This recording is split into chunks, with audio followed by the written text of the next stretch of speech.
This is Gazzetta Football Italia.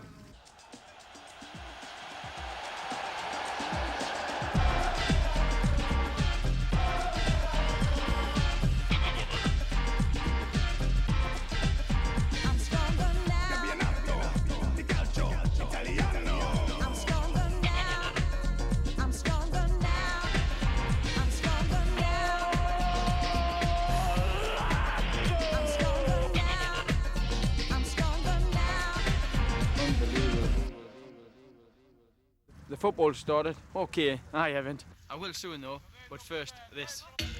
Coming up, highlights of champions Milan against Foggia. All the big Italian soccer news. Goals from every Serie A game. A chat with Gazzetta about settling down in Italy. Goal action from the national side in Holland. A special report on the billionaire Lazio owner Sergio Cragnotti.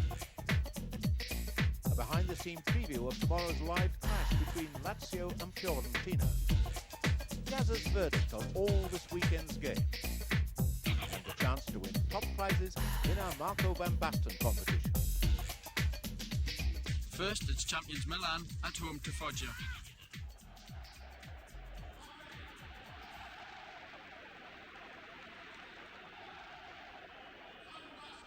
Three permitted overseas players for this match are Rijkaard, Van Basten and European Footballer of the Year Jean-Pierre Papin, who averaged 24 goals a season whilst with Marseille in France. You might find Italian defences a little more frugal. In the number 7 jersey, the world's most expensive footballer, Gianluigi Lentini, who costs £13 million. Well, like Milan, Foggia have spent the summer spending. 17 players have arrived at the club in the past 4 months. Their best-known players, Kolivanov from Moscow, is one of the few who've stayed, as has Dan Petrescu, the Romanian international. In fact, only 4 of this starting 11 were with the club last season. Most of their imports have come from the lower reaches of the Italian league. Lentini.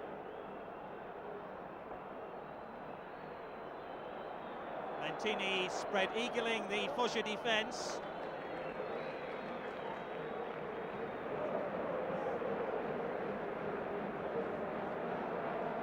So much is hoped for of Lentini. Came from Torino. That's huge inflated transfer fee of £13 million.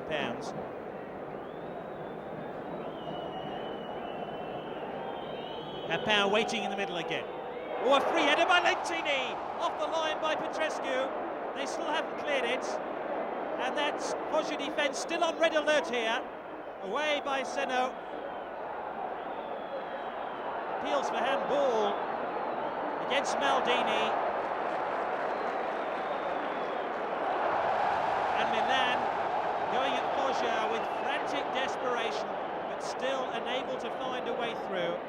And the captain is quite rightly booked for that blatant flouting of the rules as he hacked down Maldini. Here's that chance for Lentini, headed off the line by Petrescu, the Romanian international. Papin, lovely first touch by the Frenchman. Lentini now. Van Basten, come down to Rijkaard. Albertini, it was worth an effort, wasn't it? Managed to hit the ball from long range and score spectacular goals. It would certainly have been spectacular had it got in.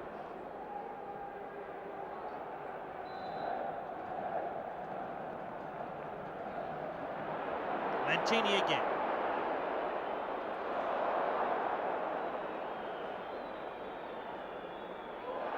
Van Basten, he's onside. Squares it back towards Papin. It's always a difficult chance once Papin decided to turn on the ball. Another free kick to Milan. Certainly is a desperation about the champions to find this opening goal.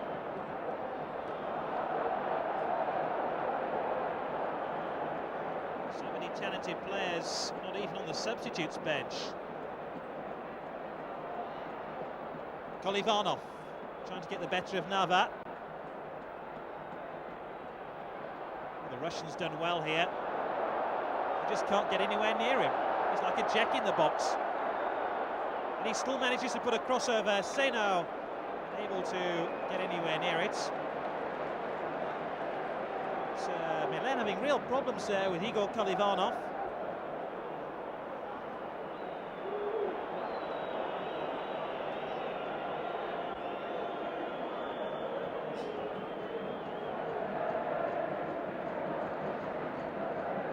Fans not known for their patience. They certainly want a goal and they want one quickly.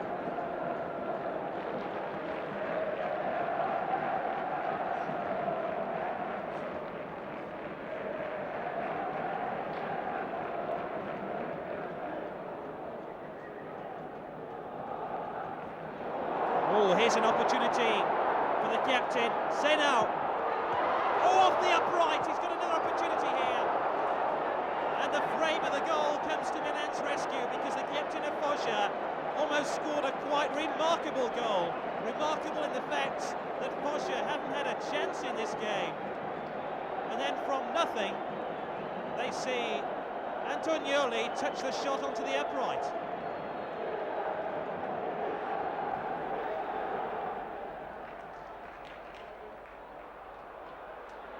Milan really do need to come out of the shadows and score a goal. That's a great ball. Well, they appeal for handball against Maldini. Massaro. Lentini. Massaro now. Oh, goal! Went in off Grandini, the fullback. And with all their expensive players, it takes a substitute to unlock Foggia's defence. And a left-back who's never scored a goal in the Serie A to give Milan the lead, just short of the hour mark. Papin couldn't manage it. Van Basten couldn't manage it. The most expensive footballer in the world, Lentini, couldn't manage it. And it's an unknown who was born in Milan, who came to Foggia 4 years ago, who manages it for the home side. Well, the injection of pace which Massaro gave to Milan proved the undoing of Foggia. And Foggia are the authors of their own misfortune. Rijkaard. Oh, stabs it into the middle. They appeal for the penalty. It was a rugged challenge on Massaro. And that's putting it mildly.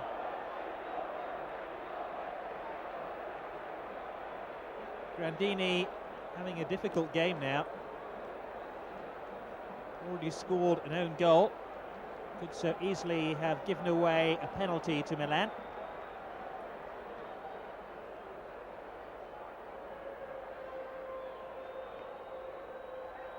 Oh, a free header too. Massaro again causing Foggia problems. Nobody tracked his late run inside the 6-yard box. Wasn't even into the 6-yard box in the end.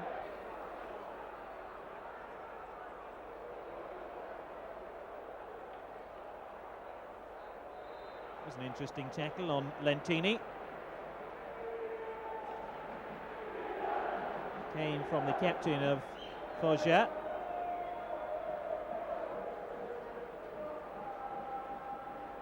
Strangely subdued San Siro Stadium. Oh, they almost got to their feet then, because De Bari, the central defender of Foggia, almost scored an outrageous own goal. That could have been a second own goal for Milan in this match.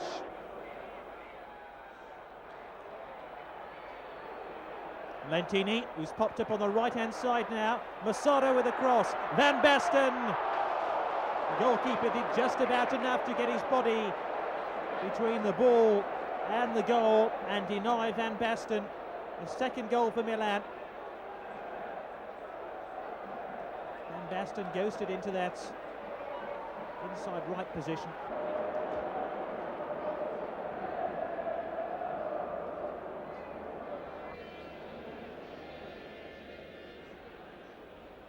Kolivanov ran into a wall of red and black shirts. That's enough.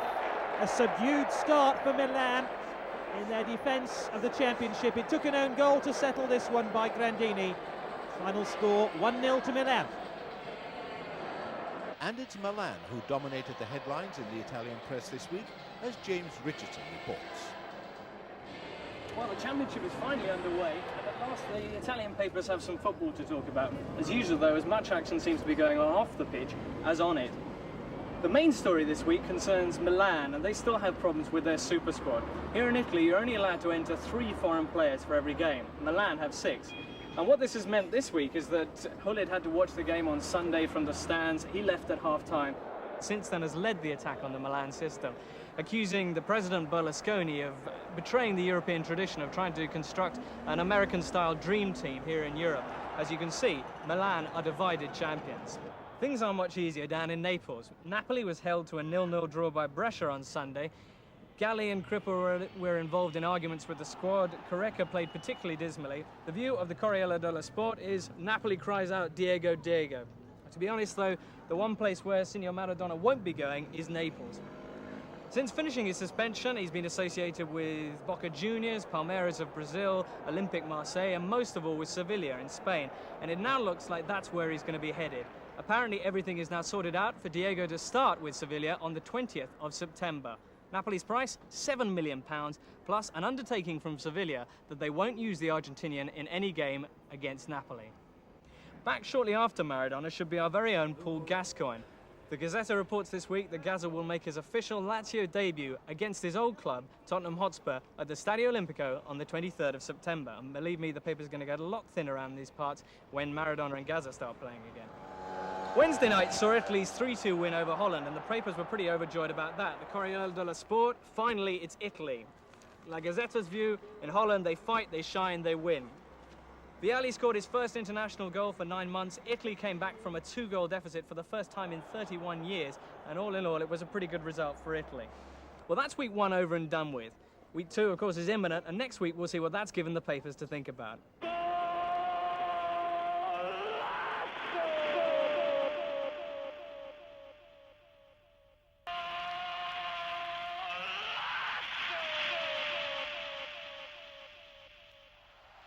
There were plenty of goals on Serie A's opening day, and here's our first selection.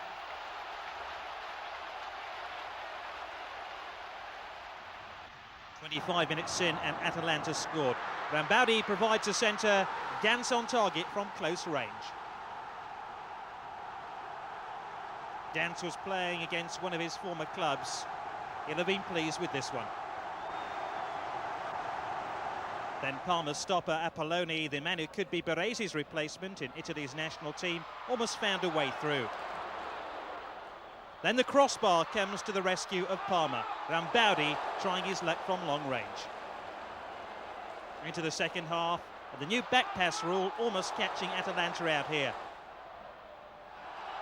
Coming up, the talking point of the match, Brazilian international Tafarel. The goalkeeper uses his chest, then his hands. He loses his head though, and ultimately is placed on the field. He's sent off for this professional foul. Rambaudi converts the penalty. His first ever spot kick in Serie A. 2 minutes from full time, Parma got a goal, but little else. Under 21 international Melli on target after Pin, the ex-Lazio player, had hit the upright. Consolation goal, but no points. 2-1 to Atalanta.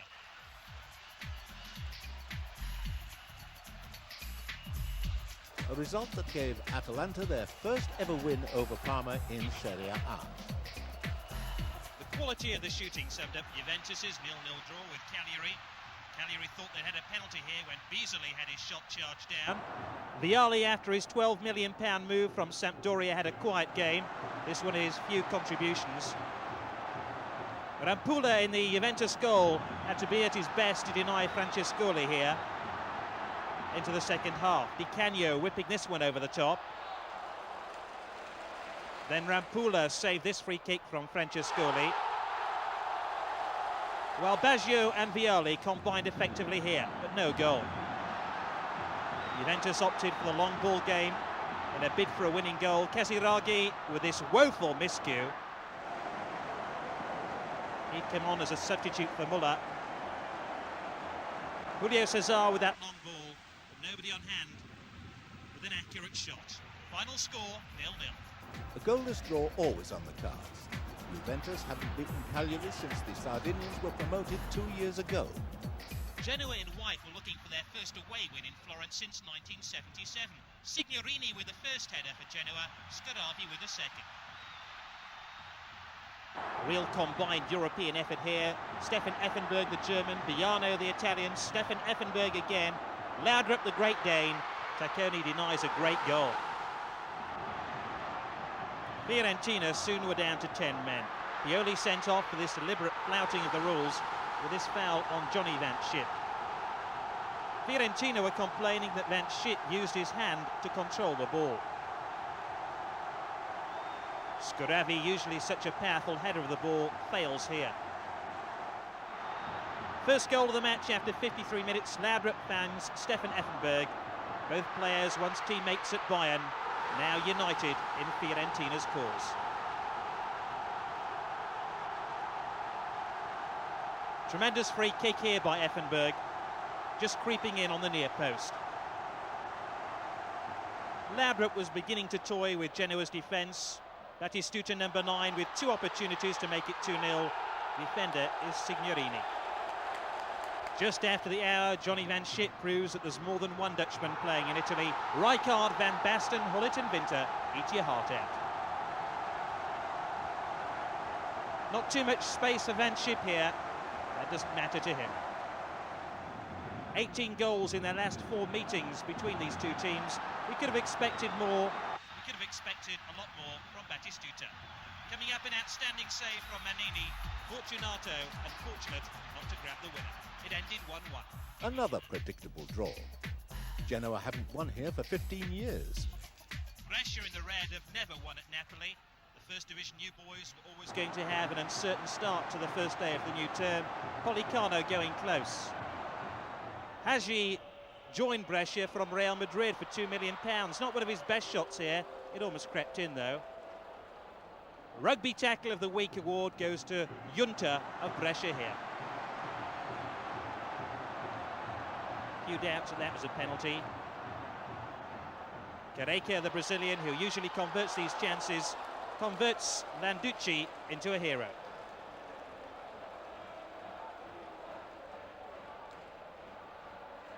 Two passes and Brescia are split open here. Jonas Turn, who's joined from Benfica, finding Carbone, and his cross causing all sorts of problems.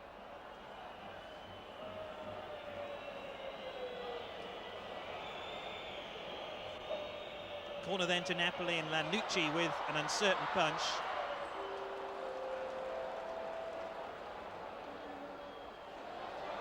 The ball is never properly cleared, but Policano's first touch here proved the undoing of this Napoli raid.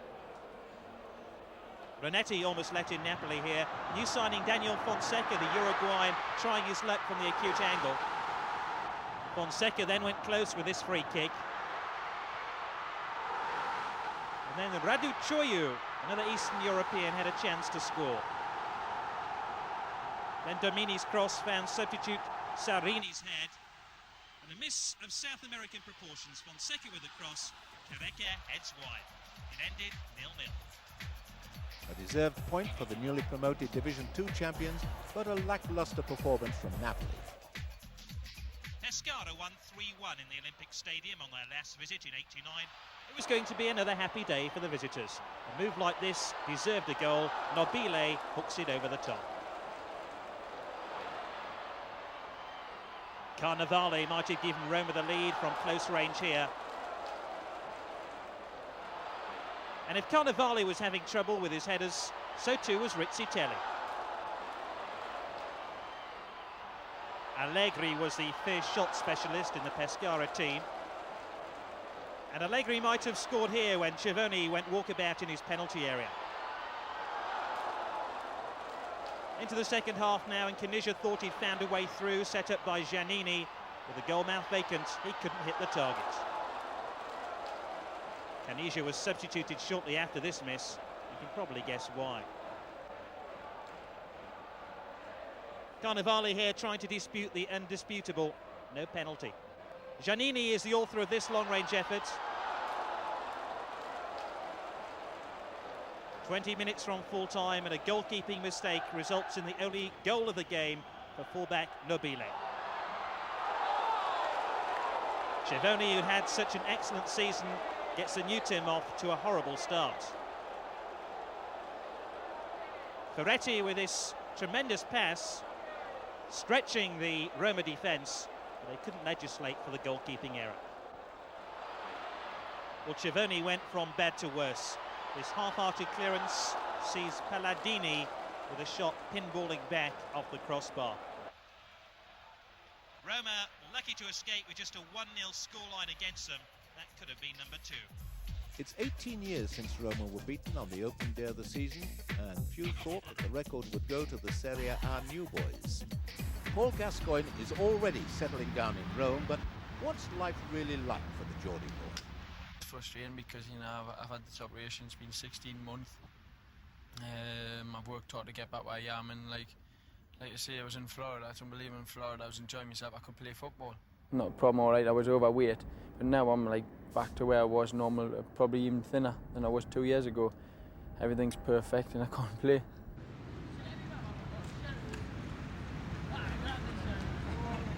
I seem a little bit more relaxed. You know, obviously when the training starts, everything is like concentrated on the football. But beforehand, you know, the warming up and the stretching, I think that should be fun. You know, and I'm trying to do that for the lads, try and relax them. Because when I definitely feel that they seem uptight, and they don't have to feel this way for me. Now you see that we all joke and have a carry on, and you know, and we work. So, but when the football starts, they totally concentrate on the football.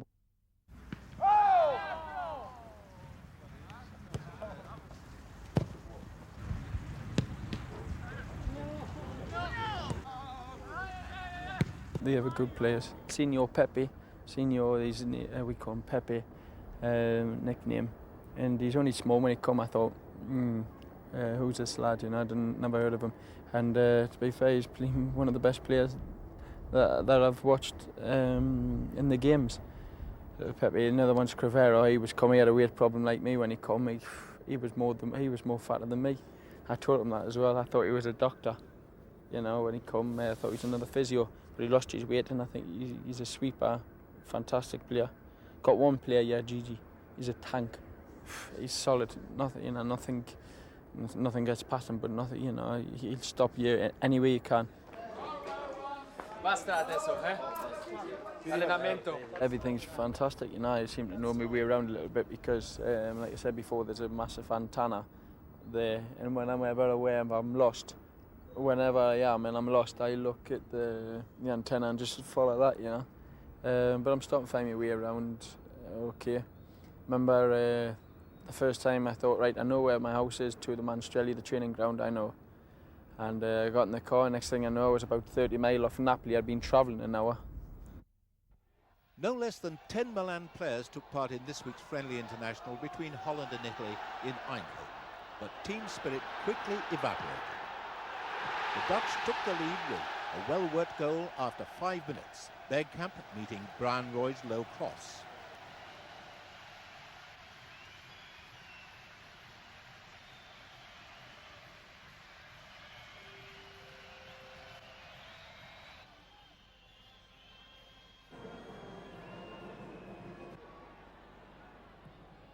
Holland's European Championship hangover looked to be well and truly over when they scored a fine second goal 15 minutes later.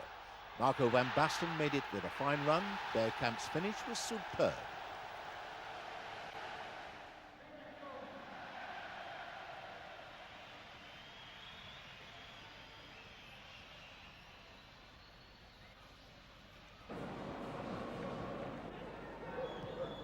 Italy's fight back started in the 28th minute.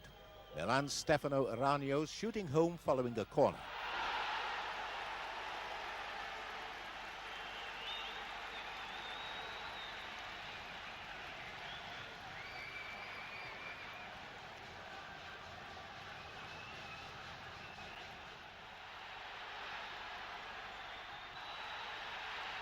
and they should have gone level when Iranio's teammate Lentini burst through.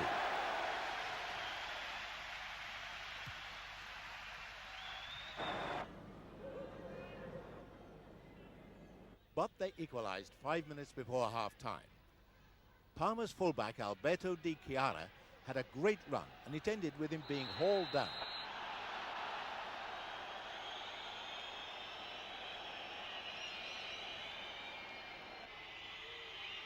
And Baggio has never missed a penalty, although this one was not one of his best.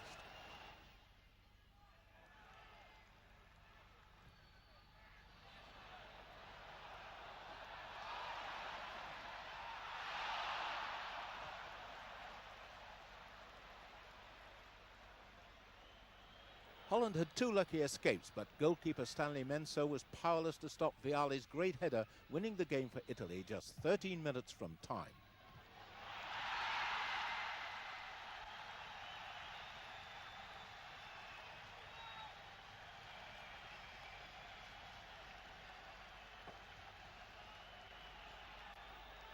Billions of lira have been spent on new players this summer. Isabella Stasi Castriotta reports on the man who's put more than £30 million into Lazio. The competition has started. 18 football teams take part in Serie A. This circus will last 9 months, and the show promises to be very entertaining this year. It had better be. The Serie A clubs have spent an average of £7 million each to buy the best players in the world. 72 foreigners have been lured by the lira. This expenditure on players is the highest in the world. But then, football revenue in Italy is 4 times as much as that in England. Average crowds are 33,000 compared with 20,000 in the UK and Germany. The best supported clubs are Agnelli's Juventus and Berlusconi's Milan. But this year, a third man has arrived to keep company with the other veteran football barons. His name is Sergio Cragnotti, a man until recently known as a high flyer in the business world, the right-hand man of agricultural mogul Raul Gardini. Now he's the happy owner of his own merchant bank and has the funds to make his dream come true. He has acquired Lazio, his favorite team, and spent a total of £32 million to buy 12 new players. The team has been completely rebuilt. Senz'altro è la realizzazione di un grande sogno di un tifoso laziale, di dare a questa città e di dare a questi colori biancazzurri un grosso organico e una grossa squadra. La Lazio è sempre stata la squadra del suo cuore? Sì, fin da ragazzo ho vissuto sempre questa squadra, ho sentito una squadra mia ed anche forse per aver vissuto molto all'estero ho pensato sempre praticamente con grande nostalgia e quindi nel momento più opportuno ho realizzato questo sogno. Kragnotti's goal is to become the best, of course, but he's especially keen to beat his old business competitor, Silvio Berlusconi. But Berlusconi's Milan is as powerful as ever. Formerly nicknamed His Emittenza, His Excellency of Transmission, he's now called His Prepotenza, His Excellency of Overbearingness. This year, he bought enough manpower to field not one, but practically 2 teams of world-class players.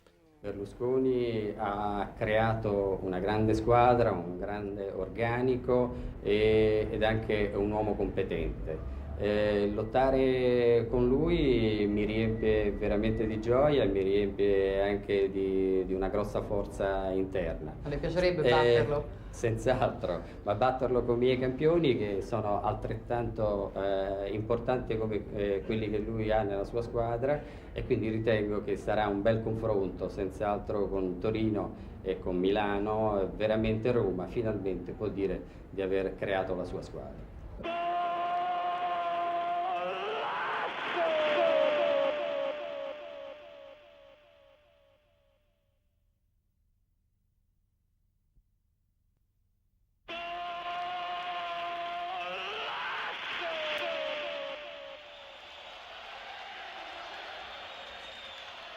Despite the absence of Paul Gascoigne, Lazio made a goal-scoring start to the season at Sampdoria, and they kick off our final look at last week's games. Lazio had virtually bought a new team during the summer, and it was one of the new boys, Fuzet, who got Sampdoria off to a flying start. His back pass flying in off the underside of the bar after 5 minutes. It was the first goal in Serie A.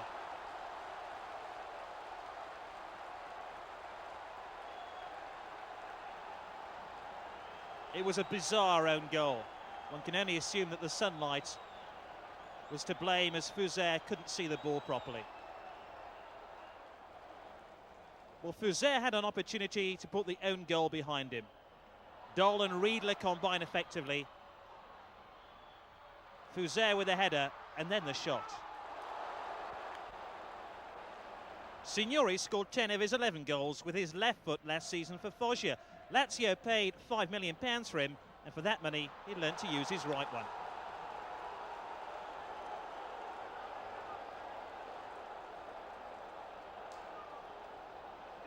Signori's 2 goals in this match won him 700 bottles of wine. Quite a haul.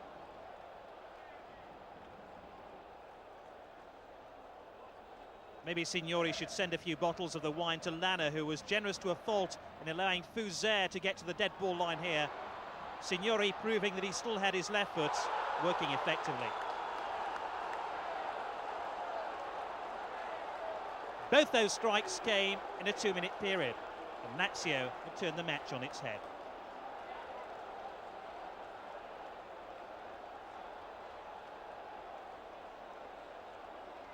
"37 minutes in, Sampdoria's equaliser, an arrow of a free kick from £3 million signing Vladimir Jugovic, who recently arrived from Red Star Belgrade.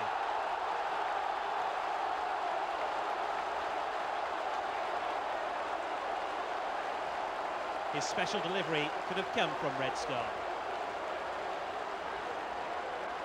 This was the instant which angered Lazio, a sweeping move that saw the ball delivered forward to Bertorelli. His dive over the hands of Fiori convinces the referee it's a penalty. The Lazio defence need a bit more convincing.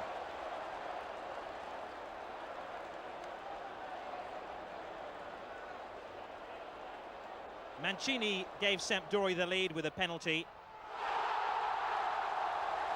He missed 3 penalties out of 4 last season, but this one was accurately struck.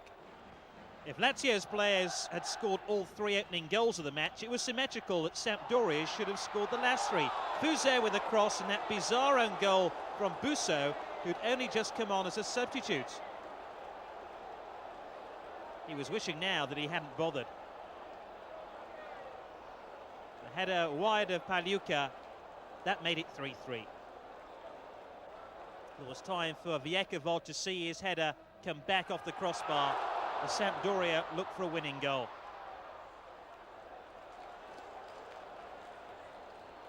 Mancini with a free kick, and Lazio saved by the crossbar. It ended 3 each.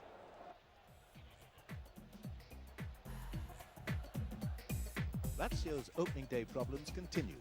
They haven't won a curtain raiser since 1975. Ironically, that was against Sampdoria.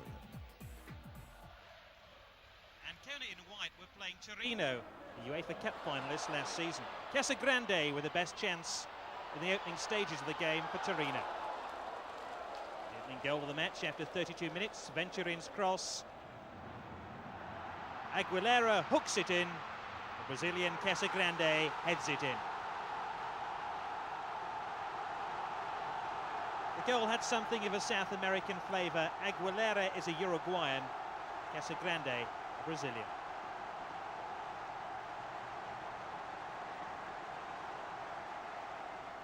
Hungarian Lajos Tatari went close for Ancona. In fact, Ancona hit the frame of the goal 3 times during this match.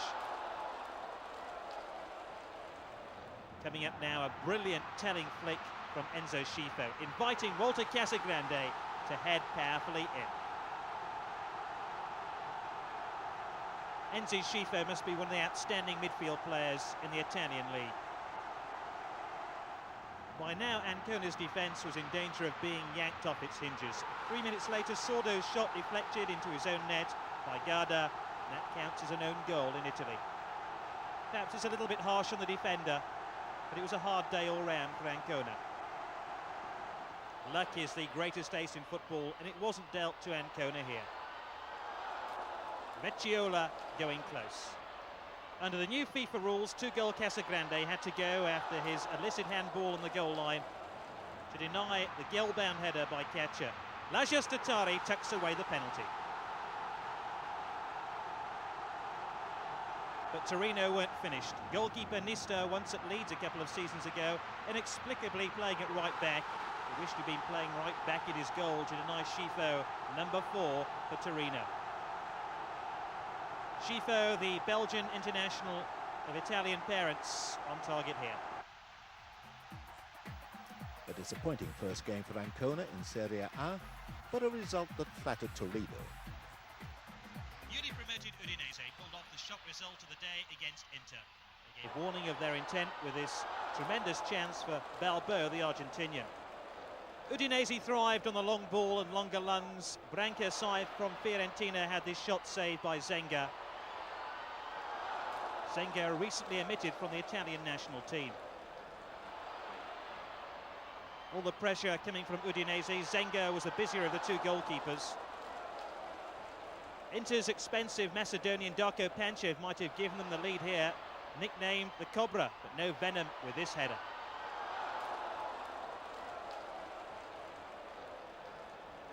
Schillaci is another of Inter's multi-million-pound signings, but the only thing extravagant here was the miss.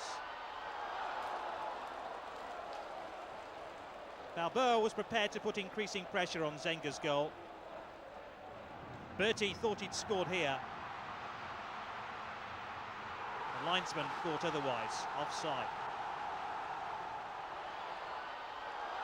Well, Inter's hopes of success disappeared down the tunnel with Bergami sent off for that clumsy foul on Branca.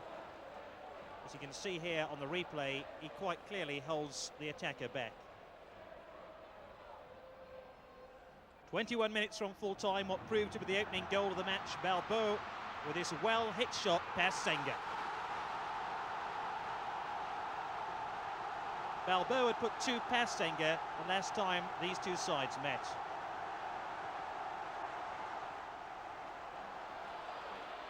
Udinese gave Inter a hand with their equaliser, the hand of Balbo. He was having quite a game. Now Matteus these days to take the penalties for Inter, that responsibility now with Schillaci. It took an outstanding goal to settle a competitive game. Branca ghosted into the inside left position, and Rosito with a goal we'll remember for a long, long time. Rosita had only just come on as a substitute. The super sub scores a super goal. Inter one of the dark horses for the title, but they got off to a poor start against the team that finished 4th in Serie B last season. Tomorrow's big live game pitches Gazza's Lazio against the big spending Fiorentina in Rome's Olympic Stadium. And after Lazio's performance last Sunday, James Richardson reports on the pressure that's already building in Florence. This is the Stadio Comunale in Florence, right in the heart of Tuscany. It's a peaceful enough evening here at the stadium, but out back there's some pretty serious training going on. Why? Well, right now, a few squads in Italy are feeling the pressure more than AC Fiorentina. 2 years ago, the Cecchiguris, a father and son team that are basically the movie kings of Italy, decided to move into a new field. They bought the football club AC Fiorentina. They wanted big things for it, and they were willing to pay for them. Quest'estate I Cecchigori hanno speso circa 25 milioni di dollari, 30 miliardi, ma nei 2 anni che hanno gestito la società, la Fiorentina, hanno investito 107 miliardi di lire italiane. E questo è il disavanzo, è un elemento importantissimo perché è evidente che è l'economia nel calcio italiano determinante. The problem is, the Cecchiguris still haven't seen the results. Last year, under new coach Gigi Radici, the team finished a dismal 12th out of the 18 teams in Serie A. This year, they brought in 8 new players, including Brian Laudrup and Stefan Effenberg from Bayern Munich and Francesco Baiano from Foggia. Put these together with Gabriele Battistuta, or Battigol as he's known around these parts, and you should have an awe-inspiring attack. The problem is on Sunday, it was anything but inspiring. Radici had the squad on the attack for the full 90 minutes, but apart from Effenberg's goal, there was little to show for it. Battistuta was the biggest disappointment of all, missing the 2 best chances of a winning goal for Fiorentina. So, 1-1 at home. Not a loss, but not the start that the club had paid for. Abbiamo avuto dei problemi proprio perché era la prima partita di campionato, la squadra era molto tesa, infatti si è visto, abbiamo avuto 3 ammoniti, un'espulsione. Sentivamo molto questa partita, non abbiamo raccolto il massimo, però siamo abbastanza fiduciosi. Sì, questa è stata un'ipotesi che noi abbiamo toccato, cioè di un esagerato nervosismo nella squadra. Nervosismo nel senso di tenere molto il risultato. La squadra era tesa, voleva vincere e questo forse ha condizionato un po', perché nell'equilibrio esatto forse bisogna avere una giusta tensione e magari noi non l'abbiamo ancora. It's certainly a precarious position for the coach. When someone writes "Go away Radici" on the walls outside the club, well, the message is going to get across. Another season like last year's or another disappointment like the one against Genoa, and Radici stands to become yesterday's graffiti. He needs results of the very best kind, and he needs them soon. Subito, non presto, perché già quest'anno deve riuscire a portare la Fiorentina in Europa, perché i cecchigori hanno bisogno di un risultato anche dal punto di vista economico, perché fare la Coppa UEFA vuol dire guadagnare almeno 10-15 miliardi e questo è fondamentale per la gestione societaria. If Stefan Effenberg's got anything to do with it, though, Gigi Radici needn't worry. Effenberg's already dedicated his goal against Genoa to the crowd here at Florence, and the next one, which he's booked for the Stadio Olimpico, is going to be dedicated to his wife. Last Sunday were Laudrup and Battistuta disappointed. Effenberg was the one bright spot for Fiorentina, dropping back after scoring to help the underrated defence hold the draw. Against Lazio, though, the defence is going to be under that much more pressure. Sì, ma non sarà, la difesa certamente dovrà fronteggiare delle caratteristiche di giocatori veloci come Signori, abili nel salto di testa come Riedel. Ma secondo me adesso il più in forma della Lazio è Signori, ha fatto 2 gol nella prima giornata di campionato e quindi direi che sicuramente Signori. One man who knows Signori better than most is Francesco Baiano, who spent 2 years alongside him at Foggia. Sì, con Beppe abbiamo passato 2 anni meravigliosi lì a Foggia. Mi fa piacere che abbia raggiunto la nazionale perché se lo meritava veramente. So with Signori already at the top of the scoring list, what are Fiorentina's chances against Lazio? In Italia è difficile segnare con qualsiasi difesa. La Lazio ha preso 3 gol, questo è sicuramente un punto debole della squadra. Noi cercheremo di approfittare di questi difetti. Sì, penso di sì. Noi siamo una squadra che giochiamo meglio di rimessa, perciò dicevo prima che forse fuori casa ci esprimiamo meglio. Speriamo che sia così domenica, perché la Lazio sicuramente farà una partita per vincere e noi in contropiede possiamo dire la nostra. There's little doubt that Fiorentina's defence is going to come under severe pressure from the Lazio forwards, Riedel, Dole and of course Signori. It may well be that Fiorentina's forwards have to outscore their Lazio counterparts. If that's the case, then Battistuta, Effenberg, Baiano and of course Brian Laudrup are going to have to deal with the tension in a way they couldn't manage here against Genoa. And at the Stadio Olimpico, that isn't going to be easy.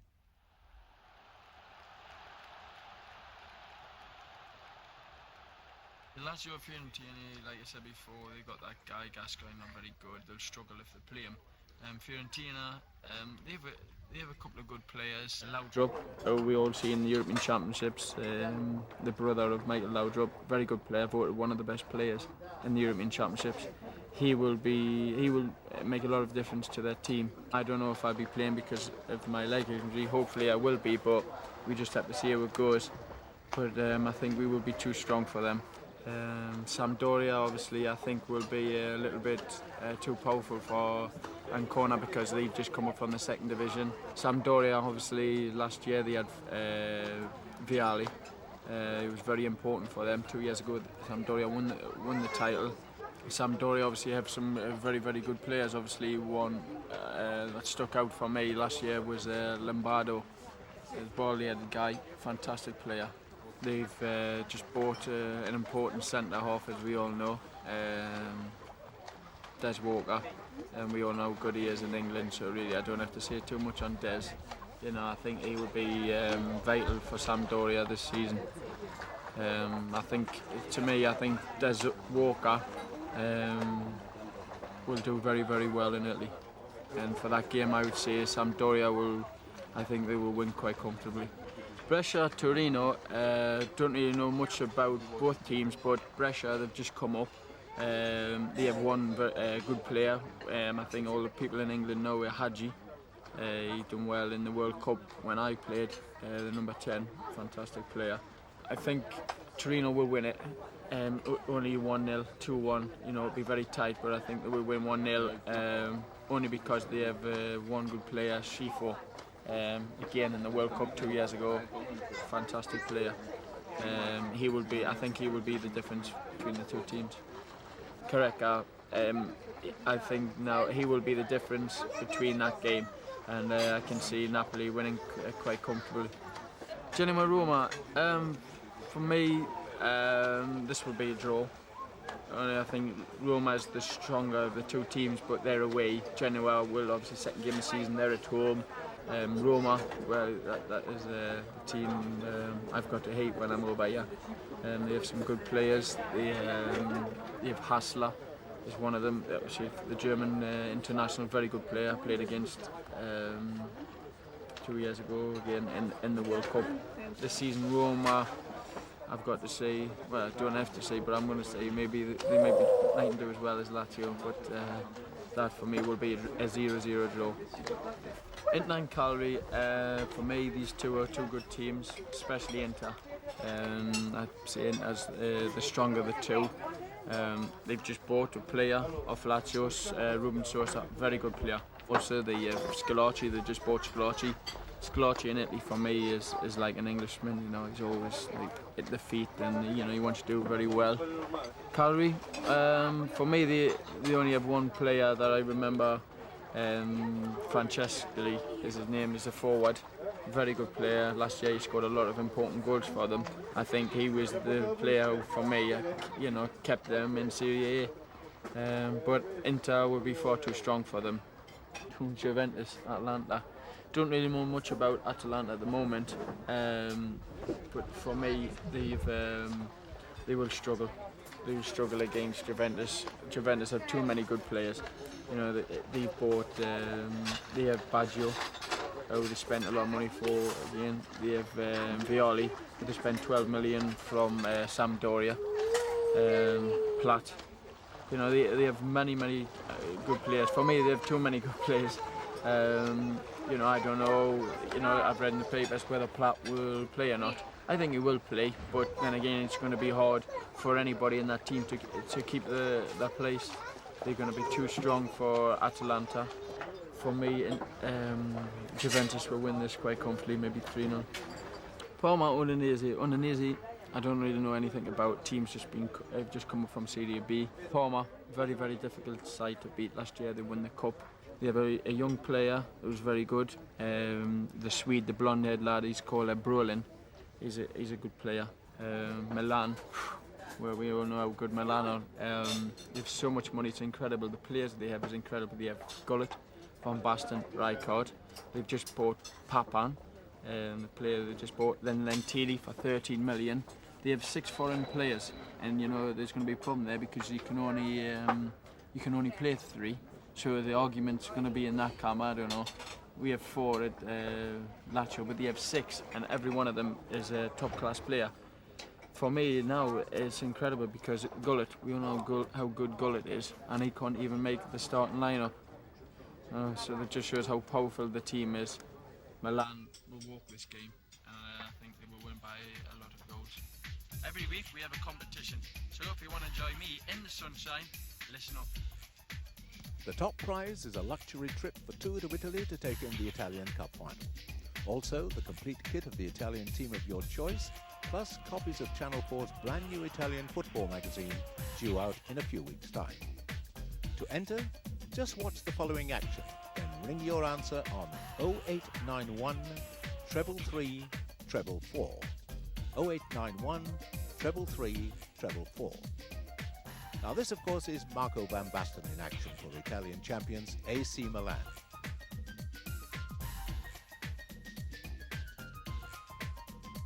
Now all we want you to do is to tell us from which Dutch club did he join. Was it A, Feyenoord, B, Ajax, C, PSV Eindhoven? When you've made your choice, ring us on 0891 333 444. The first correct caller picked out by our computer wins the complete Italian team kit of their choice and goes into a winner's playoff for that luxury trip for two to the Italian Cup final at the end of the season. The lines will be open until next Thursday and the winner announced in this program next Saturday.